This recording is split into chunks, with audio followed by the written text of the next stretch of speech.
Hello, my lovely people. How are you doing today? Can you see me? Can you hear me? All well?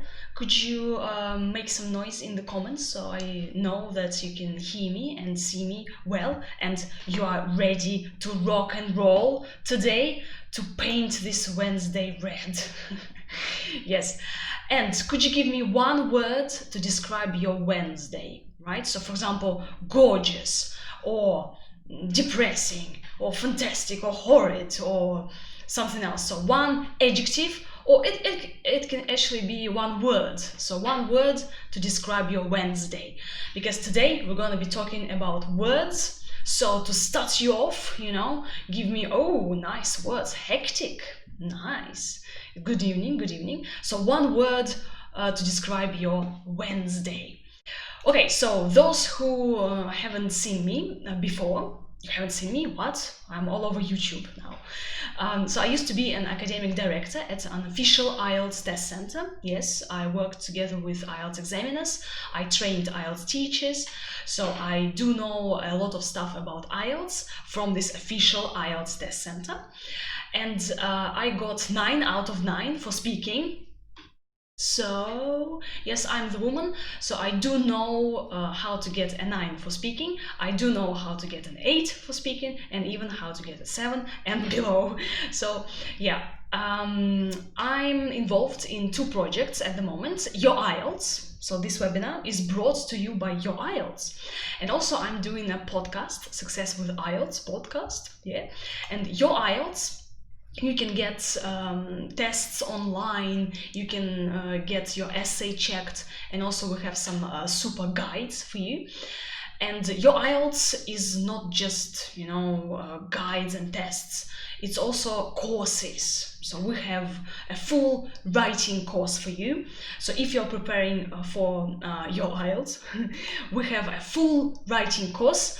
And if you have no idea how to write about graphs, about essays, so we have everything for you, ready-made, packaged, ready for you.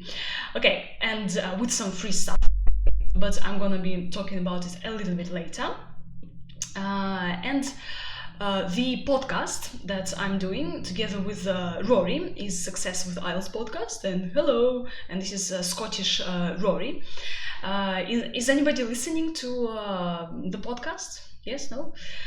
So, together with Rory, we go over the recent IELTS speaking topics and this lovely, gorgeous vocabulary for Band 9 score, surely, and also grammar. And together with grammar, we are cracking jokes, and have some fun. So, if you really want to boost your score, go check it out, the podcast, and also Your IELTS stuff. Yeah, I'm putting the links into the chat. Take a look, because the website is full of different, articles, and there are some articles on speaking, together with super vocabulary that you can use in your speaking. Okay, right, so speaking. IELTS speaking. There are 4 criteria, as you may know, in IELTS speaking. So the examiner just sits there, listens to you speak English. Hopefully you are speaking English. And then the examiner assesses you against 4 criteria: fluency, vocabulary range, grammatical range and accuracy, and pronunciation. So today we'll be talking about this vocabulary range. And range, it means range, right? So different words, different phrases that you use, different constructions, right? Collocations, right? And if we look at the band descriptors, yeah, ta-da! These are speaking band descriptors, official version. So this is our lexical resource, right? So vocabulary range, right? This is it. So we're interested in this particular column. Let's take a look. So we have band 9, right? So maximum you can get 9 for speaking. We have band 8 and band 7. What's in between? means 7.5, 8.5, 9.5. Now, you guys, what do you want to get for your IELTS speaking? Could you please write in the comment section what would you like to get for your IELTS speaking? Let's be ambitious, right? Let's dream. Ideally, I'd like to have 10. No, maximum 9, okay? Right, good, ambitious people. All right, cool. Yay, 9, yes. And actually it's possible to get a 9, but again, it depends on the time and effort that you invest in your preparation and in your language, in your English. Okay, so let's take a look. So for band 9 person uses vocabulary with full flexibility. You are flexible, you know, you can do this, you can do that, like a gymnast, you know, like the leg goes there. And precision, so precise vocabulary, not just like, oh, I bought this stuff. No, you bought a notebook, you bought an earring, so specific vocabulary to mean specific things, yeah? Take a look at this. Uses idiomatic language. Idiomatic language, right? So for band 9, you should use idiomatic language. How? Naturally and accurately. Yeah. If from naturally we understand that if I have learned London's the capital of Great Britain, or if I have learned certain idioms or idiomatic language, and then I just like, you know, bam, bam, bam, bam, you know, I know this, I know that. The examiner will look at you like, come on, I know that you've learned them, and now you're just like giving me these idioms out of context. No. The idiomatic language should flow naturally, right? So this is for band 9. For band 8, yes, we have some band 8 people. We use a wide vocabulary resource. Yeah, again, precise meaning, specific words to denote specific meaning. And take a look again, less common and idiomatic vocabulary. With occasional inaccuracies. So for band 8 we can make mistakes, inaccuracies, mistakes, right? So band 9 is no mistakes, idiomatic language. Band 8 we have some mistakes and we use less common vocabulary. Band 7 we go even down. Yeah, we have some band 7 people. And again, here we have uses some less common and idiomatic vocabulary. You see, so idiomatic vocabulary should be used for band 7 and band 8. The difference is that for band 7 I make mistakes, right, with this idiomatic vocabulary, but I'm using it. For band 8, fewer mistakes. Band 9, pretty much no mistakes. I use this idiomatic vocabulary naturally. Okay, what does it mean, this less common idiomatic language? What is it? Could you give me just an example of what do you think, like less common vocabulary for band 8, band 7? What is it? Give me an example, like people, not less common, right? But if I say crack jokes, like we crack jokes on the podcast, right? Or on my writing course, I crack jokes. Yes, because come on, like I crack jokes, I kind of, it's light, sometimes it's serious, but sometimes I crack jokes, you know, so people listen to it and they enjoy it, and they do. The writing course. Okay, so for example, crack jokes, common vocabulary or less common vocabulary? What do you think? And if you have any examples. Ooh, it cost me an arm and a leg. Yes, Anna, this is, well, we can call it an idiom, but some native speakers would say that, you are an English learner, you've learned this idiom, and now you want to impress me and use this idiom. Yes, unfortunately, it might be so. So instead, you can say pricey, right? It's pricey. Instead of saying, oh, it costs an arm and a leg. Oh, come on. it was pricey, and it's natural, you know, it's something that a native speaker would say in real life, talking to another native speaker in a Scottish pub, drinking whiskey. Yeah, oh, that was so pricey. Oh, that's a luxury item. Luxury item. Oh, that's a nice collocation, you know. Oh, like, oh, look at that ring. That's a luxury item. You're so posh, you know, this gold ring. Right. Oh gosh, yes. Once on a blue moon. Yeah. Oh God, I'm born with a silver spoon in my mouth. Okay. Yes, to paint the town red. Let's paint the town red. That's a good one. Yes, so this is idiomatic vocabulary. So less common vocabulary means expressions that are natural to native speakers.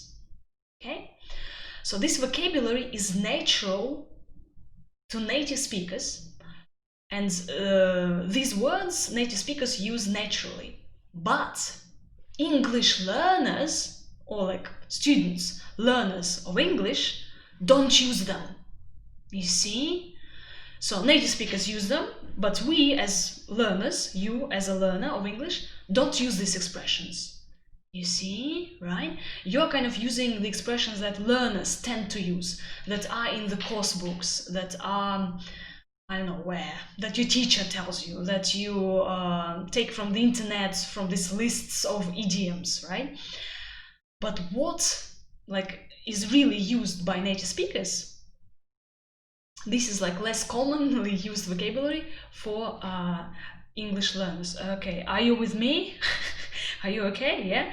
So if I'm a language learner, I'm an English learner, and I use the expressions that native speakers use, these are my less common vocabulary. Okay? Yeah. Where do I get this? Podcasts, where native speakers talk naturally. I listen to what? To sitcoms, to series, I know, Friends, South Park, yeah, if you prefer American English. But to some, you know, again, series, like up-to-date series, you can read certain articles written by native speakers, so to get these nice expressions, yeah? Again, everything should be up-to-date. Right, we have a question. Idiomatic here means more natural, like, or not memorized. Again, idiomatic here, what does idiomatic mean? Idiomatic means the words do not mean what they are, right? For example, like crack a joke. A joke, yes. Crack, well, crack is a plur, but what does it mean, right? So there is a literal meaning and there is a metaphorical meaning. Right? For example, there was this example with it costs an arm and a leg. We know what an arm means, we know what a leg means, but it costs an arm and a leg. There is a metaphorical meaning, and this means idiomatic, right? If I say, for example, oh, you know, it was my birthday yesterday, oh, we were pigging out. Pig out. Yes, I'm gonna write it in the chat. Pig out. So we went to the restaurant, we were pigging out. It means eat a lot. So this is idiomatic vocabulary. It's a phrasal verb. Pig is a pig, oink oink, right? A pig. But out is like a preposition. But together they mean something totally different. This is a metaphorical meaning. This is idiomatic language. Okay. And to use idiomatic language, you don't force it. Right? So it just flows naturally. You're talking about your birthday and then, oh, right, oh, I was pigging out. I ate a lot, I was eating a lot, yeah? All Russian people pig out during New Year, yeah? We eat a lot during New Year. Right, Cambridge Advanced Vocabulary in use, that's a useful book, but again, be very careful and check the collocations, check the phrases to make sure that they are used in real life. You guys, because the rule is that when the book is published, some of it is out of date because the language is, you know, it's people are creating new language. It's always, what's the word? Developing, right? It's changing all the time. And by the time they've written the book, they've published it, it's already, some of the language is already out of date. It's like, people don't use it, right? People use it, Meghan Markled him.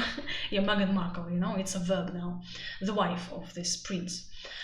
So it's changing all the time. That's why if you use some books, make sure that this language is used in real life. Okay, we have a question. Is it okay to use some lexis from American TV series? Yes, it's okay. In speaking exam, you can choose, are you American or are you British? Okay, who's British? Could you let me know in the comment section? I'm British. Who's American? Give me some American flags. You can choose either British or American, and then you can use like American idiomatic language or British, collocations and words. Right. So, for example, here, so idiomatic language, less common vocabulary. It doesn't mean that you use idioms, okay, you guys? No, it's actually better not to use idioms.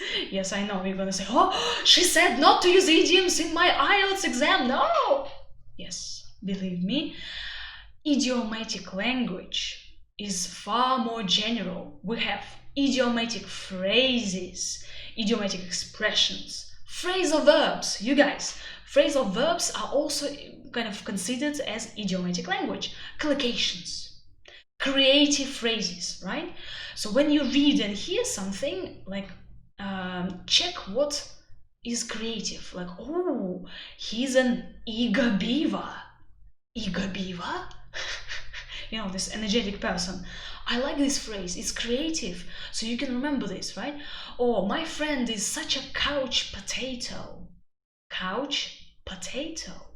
Couch is a sofa, potato is a potato, yeah? But metaphorical meaning is that this person who is sitting on the sofa watching the TV, usually fat, right? Munching on some crisps, yum, yum, yum. So a couch potato. No, I enjoy being couch potato on the weekend. It's okay. But I'm like a bed potato. I prefer lying in bed because I don't have a couch. You see, so I'm using this language creatively, right? Colloquial expressions, right? So informal expressions which native speakers usually, normally, naturally use. Less common words, as we've discussed, so what native speakers usually use, and C1 level words.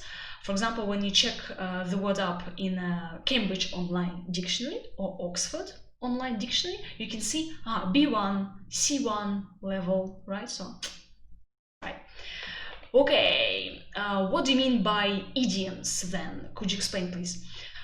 Okay, so again, idioms are 2 or 3 words which go together and which have metaphorical meaning. So it costs an arm and a leg is an idiom because it doesn't mean what the words actually mean, right? And actually it's quite a gray area, like what an idiom is and what is an idiomatic expression, right? So we can call it an idiom, we can call it an idiomatic expression. Again, you guys, don't get bogged down with this terminology. Get bogged down with getting into these details. Oh, what an idiom is, what an idiomatic expression. Just use, like you should feel that, okay, I'm using the words that don't mean what they are, right? So a pen is a pen, right? But if I say jot down some ideas, jot down. Ooh, jot down. Down, I know, but what do they mean together? This is already metaphorical meaning, right? So this, right? A couch potato. Yes, we understand couch, we understand potato, but together they mean something different. So this, I'd like you to use this language that has this metaphorical, this second meaning. Okay, yeah. Yes, save up for a rainy day. Absolutely, yes. Elmas, you can use it, but again, if you use it in the right context and naturally, right? Yay, jot down, write down, well done. Okay, but this is a very good phrasal verb to use. Okay, now let's have a look at the examples of some collocations. Collocations, again, these are words that go together. Let's have a look at some examples of idiomatic language. So in speaking part 2, we have this topic. Describe a time when you traveled by public transport. Yeah, this is speaking part 2, when the examiner gives you a card and then you have 1 minute to think about what you can say, and the examiner gives you some paper and a pencil and you can jot down your ideas if you wish. If you wish, you don't write anything. So instead of using this, very difficult idioms that I've learned and I'm not sure how to use them, I can use these ones. Last week I made a journey to Dimitrov. Made a journey. It's a collocation. You don't create a journey, you don't do a journey, you make a journey. Right? So the examiner hears that, that's a good collocation. You might think that it's easy. Make a journey, come on. There's nothing, super about it. It's fine. For band 7 and above, it's okay. Make a journey, that's a good collocation. And on that day, I was a bit under the weather. Yeah, I was feeling rough. I was a bit under the weather.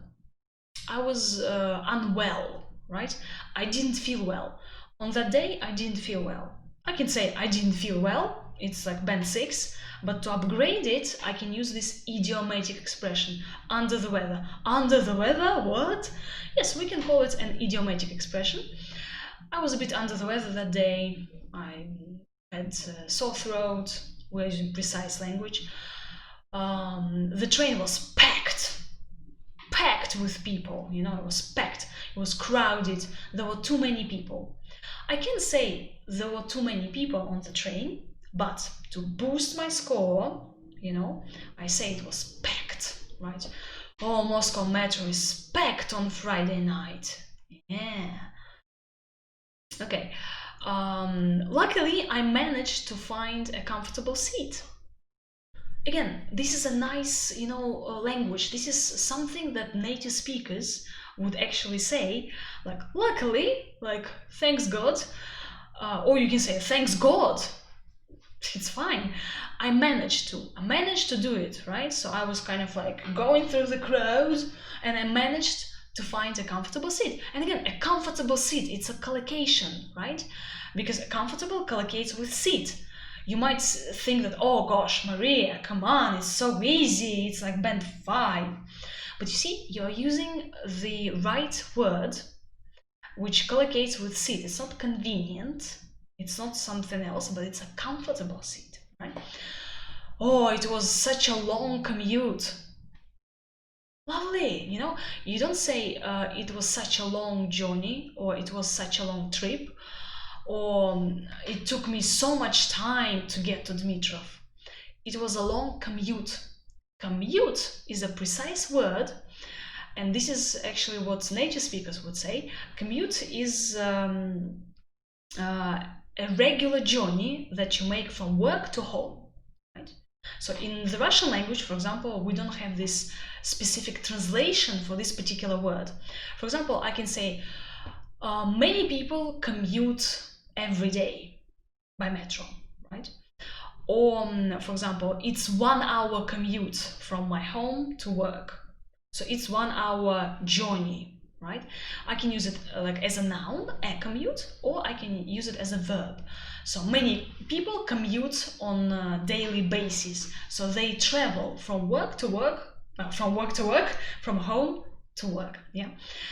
And then you go, oh gosh, at the very end of this journey, I was naked.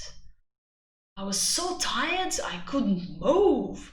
I just came home, I was naked. What do you think it means in the chat? I was naked.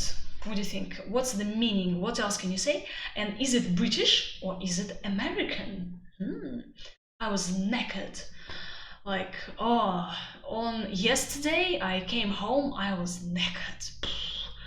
I just like I fell on my bed and just, you know, fell asleep.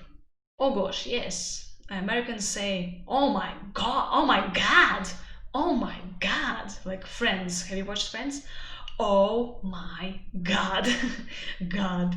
Yes, I'm more British, so I prefer gosh, god, you know, car. Where's my car?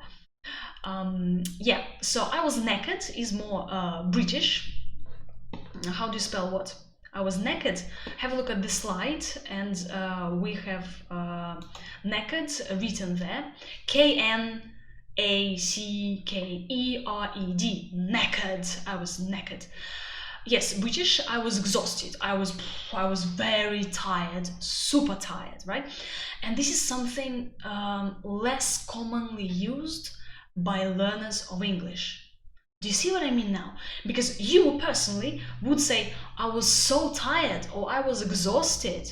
I was so exhausted. This is typical for learners of English. But you should be creative, you know? You should use these like natural phrases that native speakers use. Mr.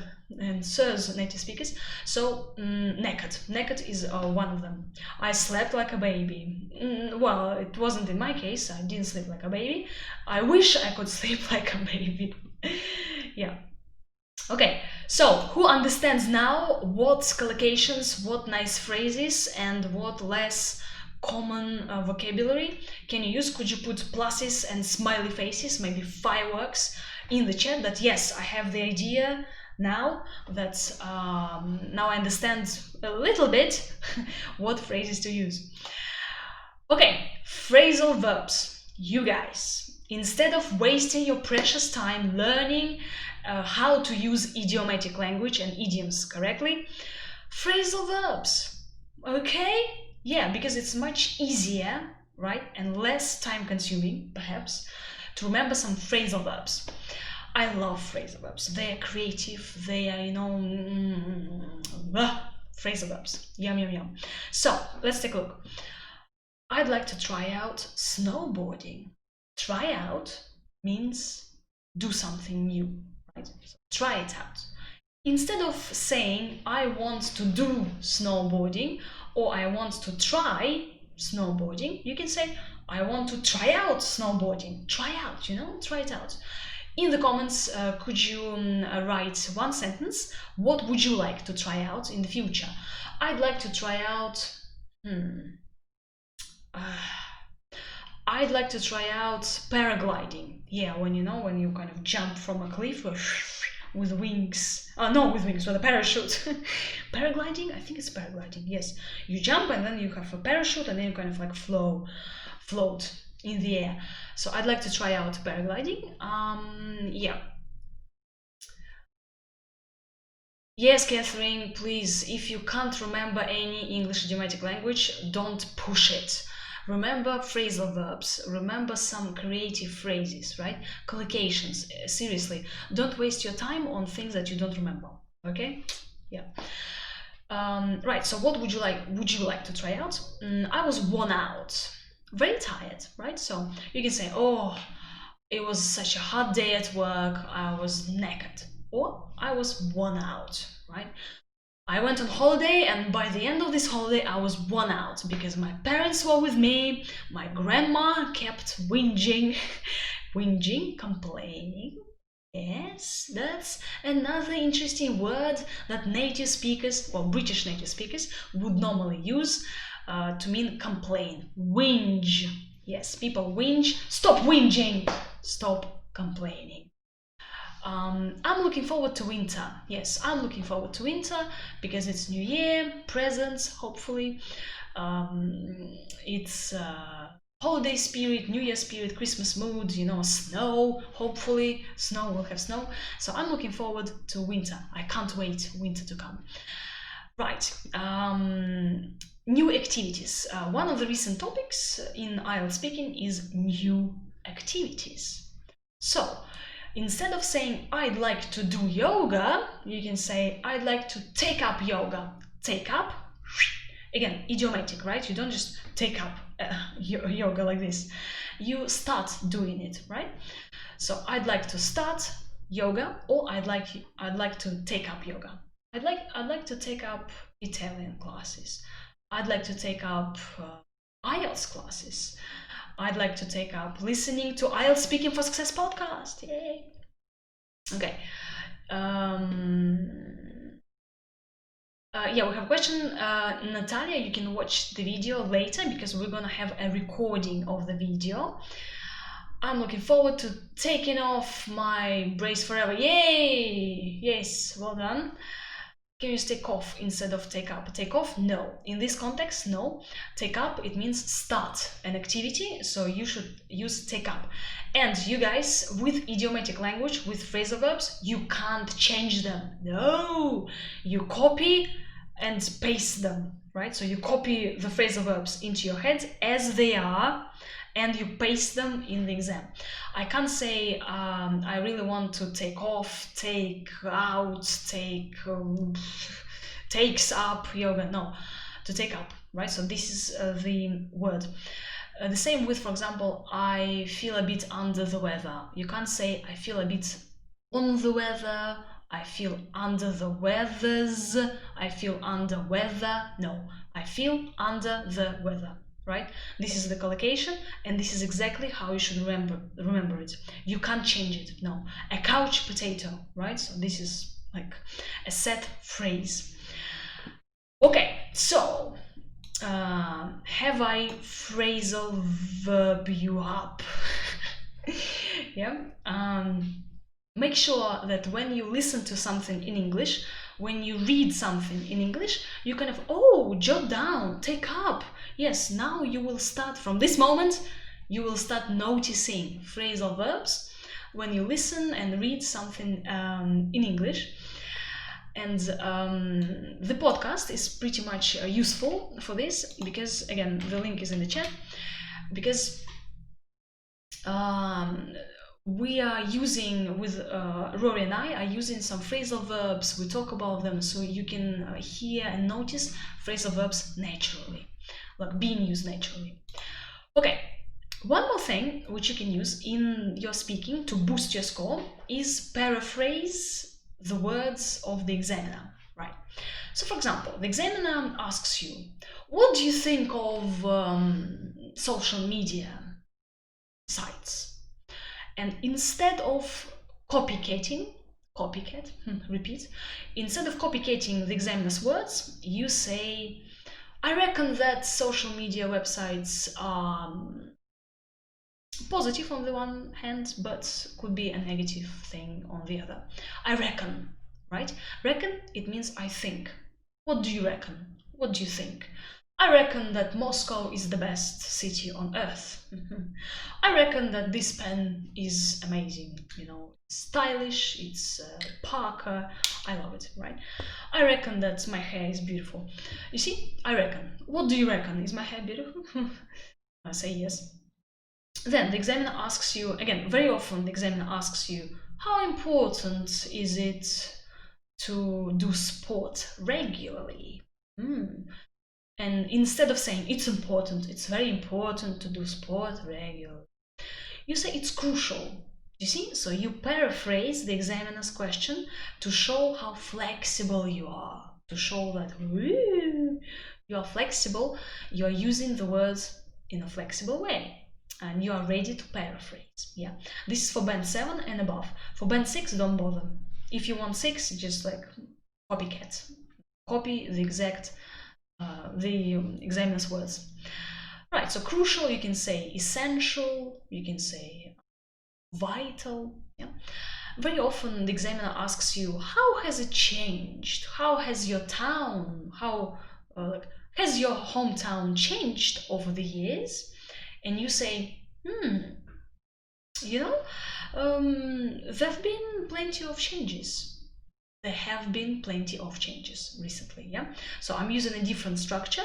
Again, changes are there, yeah, but I'm kind of paraphrasing, yeah, and using a different structure. There have been many changes, yeah? Or there have been drastic changes over the years. Right, we have a question. if we change phrasal verbs, we can get new creative expressions. Absolutely. Oh, if you change a phrasal verb, well, that depends. You see, if you change it, the examiner might think that you are making a mistake. Polina, could you give me an example how you would like to change a phrasal verb? Be very careful with changing a phrasal verb. Because usually if you change a phrasal verb, well, you are using the phrasal verb incorrectly. Okay, so be very careful with that. Okay, right. Now we're gonna take a look at some idiomatic expressions, some good, less commonly used phrases, collocations, and pretty much idiomatic language that you can use to boost your score. But again, if you use it naturally, in the right context, and correctly. Understanding the word doesn't mean that you can use it. Okay? Think about it. Food for thought. Right, so if the examiner asks you, what would you like to do in the future? You say, I'm not sure. This is kind of easy, you know, not our level. You say kind of, you know, I'm in two minds about my future. I'm in two minds. Yeah, it means I'm not sure. I have some doubts about my future. And take a look at the examples. You can now take a screenshot, read the examples. You can jot down this expression on your phone. Yeah, Polina, no, in this context, you can't change this phrasal verb. This phrasal verb stays as it is. So I'd like to take up yoga. I'd like to take up paragliding. I'd like to take up zorbing. I'd like to take up, I know, swimming. Take up stays as it is. If you say, I'd like to take off swimming, no. Sorry, the examiner just, who? No, it's wrong. So basically, the examiner will feel that you are attempting at using more like phrasal verbs, more idiomatic language, but with inaccuracies, right? So you can get band 7 if you make mistakes with phrasal verbs, but even for band 7, some phrasal verbs should be used accurately. Right, so until you reach this guru state, you know, I mean, before you reach this band 9 level, make sure that you use phrasal verbs as they are.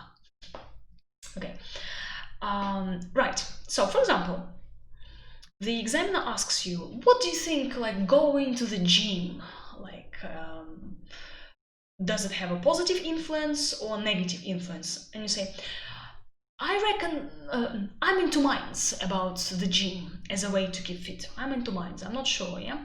On the one hand, blah blah, on the other hand, blah blah. You see, it's very natural. And instead of saying, oh, I'm not sure, you know, I don't know, what will I do in my future?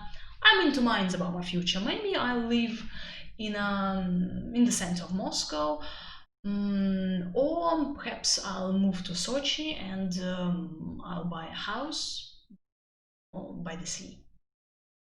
Right, so this is a nice one. Right, another one. Kill two birds with one stone. C1 level, you can check it up in the dictionary, and the dictionary would say that it is an idiom. But again, idiom, idiomatic expression doesn't matter. What matters is that this is idiomatic language and it doesn't mean what it is. In Russian, we say has, right? This little bunny hair. Yeah? Okay, gosh, I'm forgetting Russian now. Right, in English it's birds, and we use it as it is, right?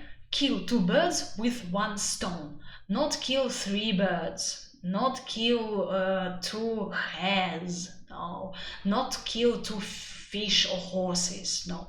In English, they kill birds, two birds with one stone. Yeah, and we can use it, for example, something like this. Keeping fit, yeah, kind of, I enjoy cycling, and you know, cycling to work kills two birds with one stone. It saves money and it gives you some exercise. you know. So I enjoy cycling, and and I kill two birds with one stone, because cycling, I enjoy cycling, I get like pleasure, and I also keep fit, you see. Yes, Lisha, yes, you can watch this webinar later. We have a recording, and in this chat there is a link to the recording, and we'll send you the link later because you have registered for this webinar. Okay, or for example this one, in like morning routine, like what do you do in the morning? You know, I read newspaper while sipping on my morning cup of tea, killing two birds with one stone. Yes. And then you look at the examiner like, I've used an idiom. No, you don't do that. No. At the back of your head you can be like, yes, I've used it naturally, kind of with the right intonation, in the correct context. Yeah. Okay. Another thing is a phrase, a verb, pop into. Pop into there, pop into a shop, pop into a pub, pop into a club, pop into your friend's house. When in speaking part 3, the examiner asks you horrid questions about, I don't know, environment, you can say something, oh, you know, nothing pops into my head. Pops kind of comes to my head. Or for example, if speaking part 2, one of the recent topics is describe 2 lines of a song, or 2 lines in a song or in a poem that you remember. A dreadful topic, right? So you should describe some lines in a song or in a poem that you remember. And you can start off this talk by saying like, ooh, what popped into my head was the lines from Victor Tsой's song, White Snow, Grey Ice, about the star sun, the sun star, right? Yeah, so what popped into my head? Or for example, oh, so many funny things pop into my head, you know, all the time. Or you can say something like, one line that popped into my head is da-da-da. You know, it's natural, it's informal, it's what a native speaker would say, so it's pretty good.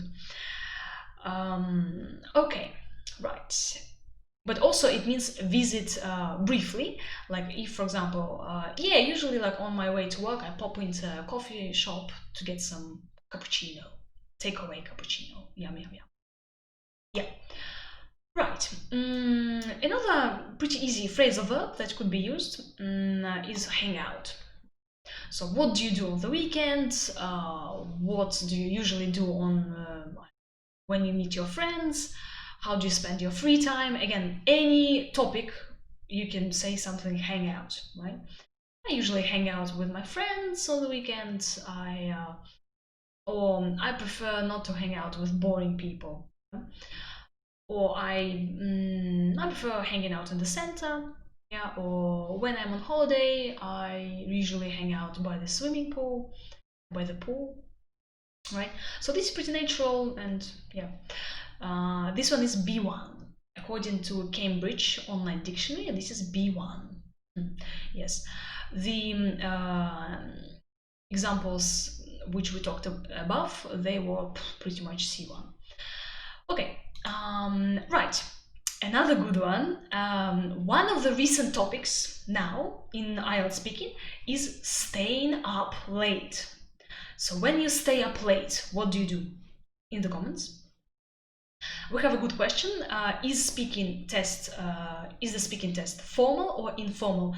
Dimitri, speaking is informal. Okay, informal, which means you can use I wanna, I gonna, what you gonna do, I wanna tell you a story.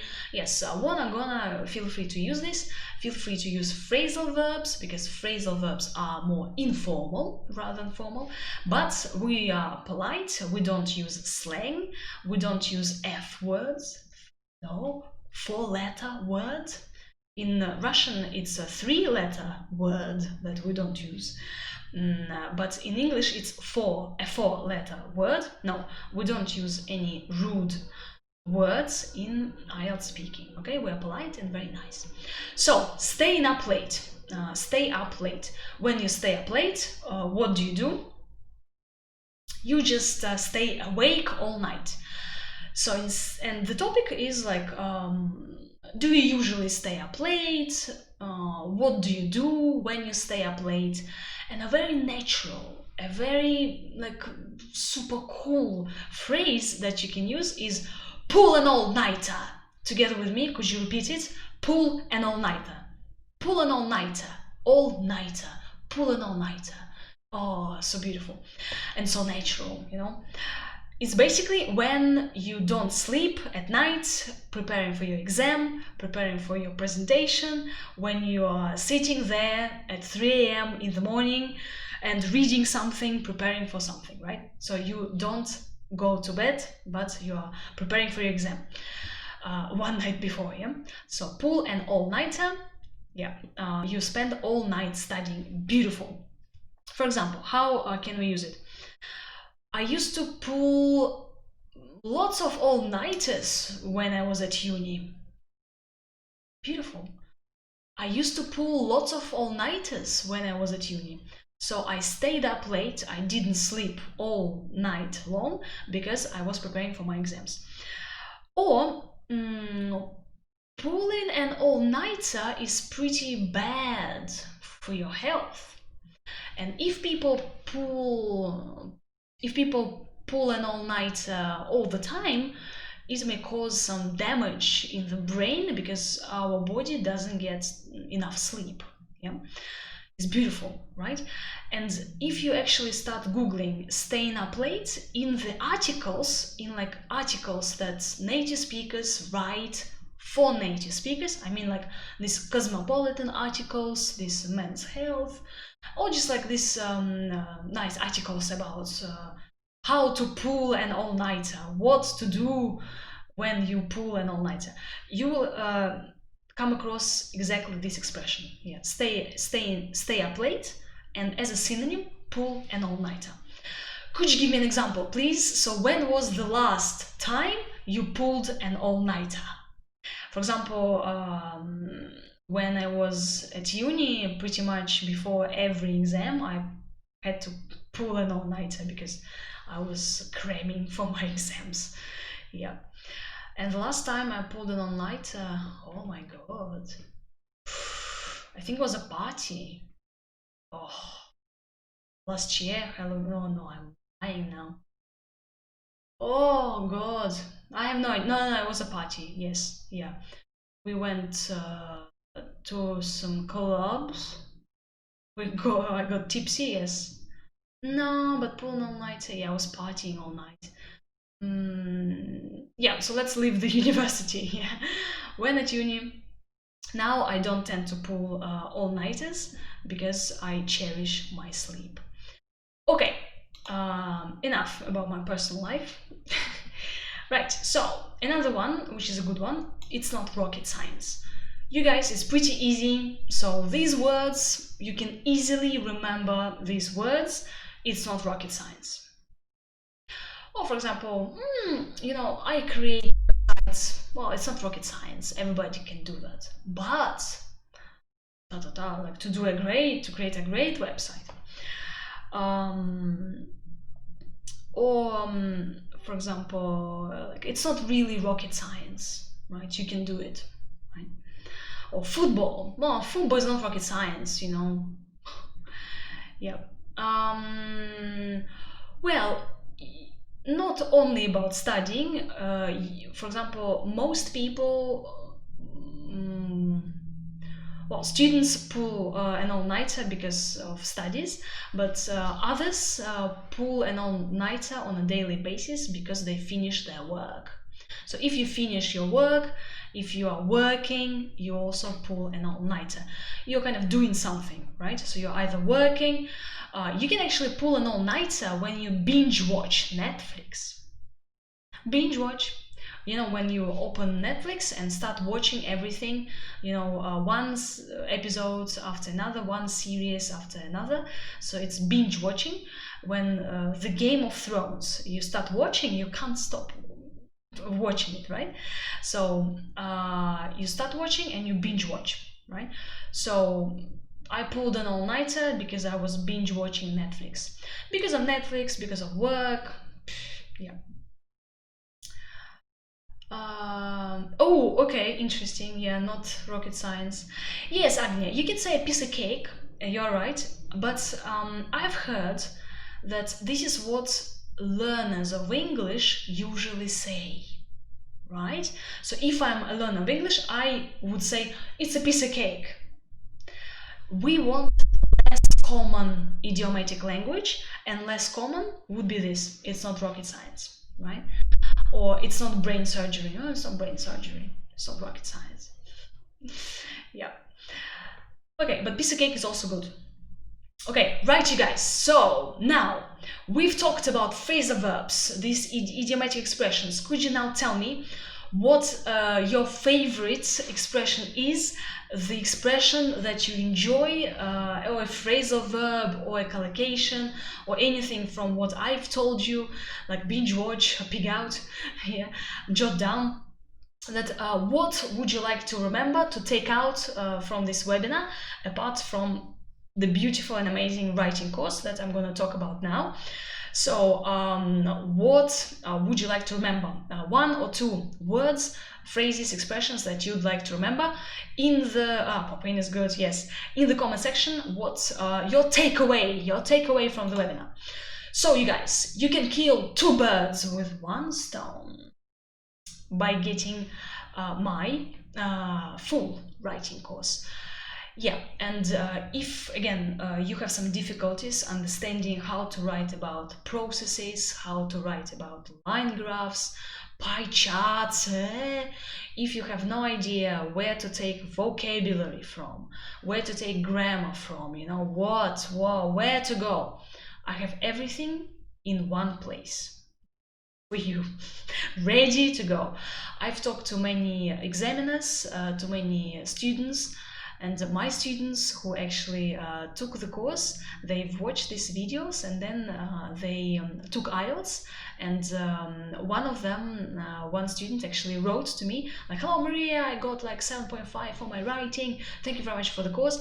So and I do get this you know, feedback, and I know that the course is working. And before preparing the course, I was kind of collecting all this information from students, like what works, what doesn't, and what to do for like a higher score. Yeah. Okay. And in the videos, you know, like each video is one graph, right? So for example, one video is about a process. So the whole video is about a process with all this detailed structure, beautiful like vocabulary, grammar, because a process, to write about a process in IELTS academic, you need certain vocabulary, right? So how to link ideas, how to structure, so different nuances, you know, this nitty-gritty details. And videos are in Russian or in English. So actually I've created two courses because some people prefer watching in English, some people prefer watching in Russian. So one video, the same content, but you can watch it in Russian. The same video, you can watch it in English, you know. So I've actually put my voice like in Russian and then in English. Yeah, double work, I know, but we've been creating the course for more than 1 year. Yep, so a lot of good stuff. And the same for the essays. So if you're into IELTS academic, IELTS general, the essays are pretty much the same. So all types of essays, typical essay questions are all there, together with the structure, super grammar, some juicy vocabulary, and how to organize the answer, and how these questions different from each other, yeah, because they are different. You guys, about the prices. Yeah, we have a special offer today and tomorrow. We have a special offer. And actually, I've been looking at some writing courses online, and like what different schools, different language schools, what do they offer? And actually, like classes, if you want a professional IELTS teacher, you just pay like 3,000 rubles for a lesson, but like with a professional, with a quality IELTS teacher, roughly, maybe more. Writing course at school, about 10,000 rubles, about, right, for a course. Face-to-face course or maybe online course, I don't know, but I think minimum, but usually for a course they charge like 30,000 or something.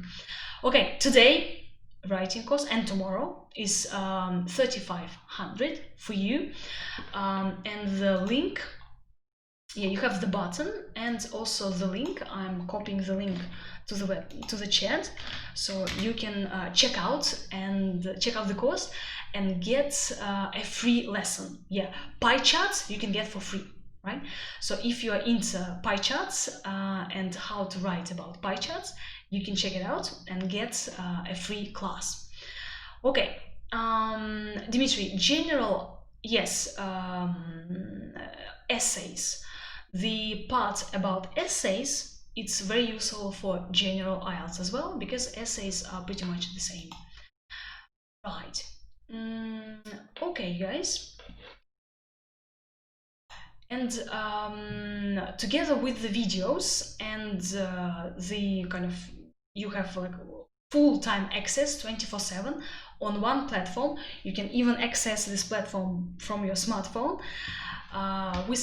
You get also the PDFs of all the presentations and our super guides. So if you enjoy reading something, this will be useful for you. So you'll get these two guides as a bonus and all the PDFs, yeah, for your preparation. Right. If you would like to practice your IELTS writing, we have IELTS correction service. You can send us your essay, and I'm going to check your essay and mark your essay against 4 criteria, like a super examiner, and you can take a look at what score you can get for your IELTS writing. Dimitri, now the course for general IELTS.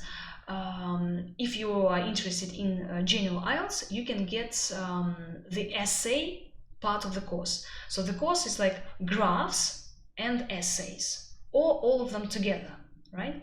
So you can get only, again, for general IELTS, because I don't have letters now, so you can buy only the essays part. Okay, but again, we have the discount for you today and tomorrow for the essay part, right? So there are going to be videos about the essays and how to write about each essay type in general IELTS. Task 1, general, no, unfortunately not yet. Okay, right, you guys, take a look also at these articles here. And if who wants some gorgeous vocabulary for accommodation and study and work topics, I have PDFs for you. Yes, I have 2 PDF files for you with accommodation and work or studies. It's all for free. You just go click on the link here, and you'll see a PDF file with super words about accommodation, and then you can have a look and click on the link about to get the PDF about work or studies, because in speaking the examiner will ask you 100% about accommodation or about work or studies. So you should be ready with your vocabulary. That's why go there and check it out. Okay, very useful vocabulary and for these topics. Now, a couple minutes for your questions. What are your questions? Any questions that you have? You can subscribe on Instagram. There are some useful posts with vocabulary, for example, about fish and fishing, which is a recent IELTS topic now, fish and fishing. And I have a post with amazing collocations and some nice words about fish and fishing for you. But not only that, many other interesting stuff, things. Okay, you guys, then thank you very much for your attention, for your time. Best of luck with your IELTS. I hope you are now full of this, idiomatic language. You will start thinking and now noticing, noticing phrasal verbs, noticing creative language when you read, when you listen to something in English. So best of luck. Thank you very much. Let's keep in touch. I'm gonna run more webinars in the future, so to stay tuned, subscribe to the social media and follow us on Facebook, Instagram, Vkontakte, yeah, and you can write to me on Instagram, again, Maria Maloshenko, or your IELTS Instagram account. So if you have any questions or doubts about what do I do, computer-based or paper-based? So let me know and I'm gonna answer you personally, okay? Yes, lots of love. Thank you guys and have a lovely rest of the evening. Bye. Bye, bye, bye.